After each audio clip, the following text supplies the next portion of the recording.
সমস্যা নাই প্রিয়, তুমি আমাকে যেরকম করলা, যদি পূর্ণজন্ম বলে কিছু থাইকা থাকে, সেই জন্মে যেন আমার মতো জীবন একটা তোমাকে উপহার দেয় সেই উপরওয়ালা।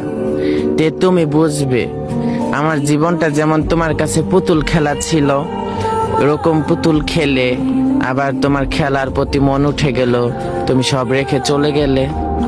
তো ওইরকম যেন তোমারও হয়, সেদিন তুমিও বুঝবে না পাওয়ার আর্তনাদ কতটা ভয়ঙ্কর।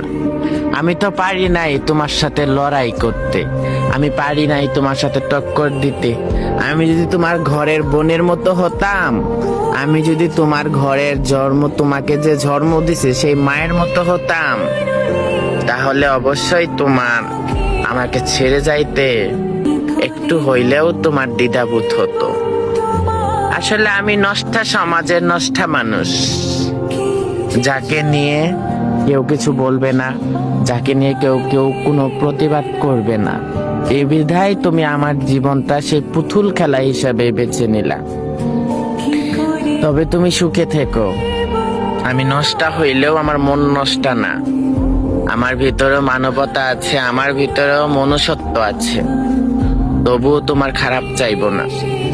কখনো যদি কোথাও যদি তোমার সাথে আমার দেখা হয়, কখনো পরিচয়ও দিব না, তোমার ক্ষতি হবে বলে, তোমার আত্মসম্মানে লাগবে বলে।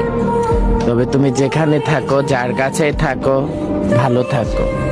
শুধু তোমার জন্য না, যে তোমাকে আমার কাছ থেকে ছিনিয়ে নিয়েছে সেও তো অবশ্যই জানতো আমি এক হতভাগা, তোমাকে ঘিরে আমার ভালো থাকা ছিল।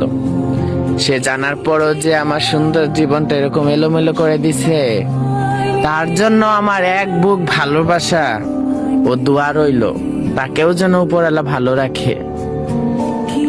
সে যদি না জেনে না বুঝে তোমার সঙ্গ নিত, তাহলে তাকে নিয়ে আমার কিছুই বলার ছিল না। তবে তোমার চাইতে সে ভালো জানতো যে আমি তোমাকে ছাড়া কতটা অসহায়।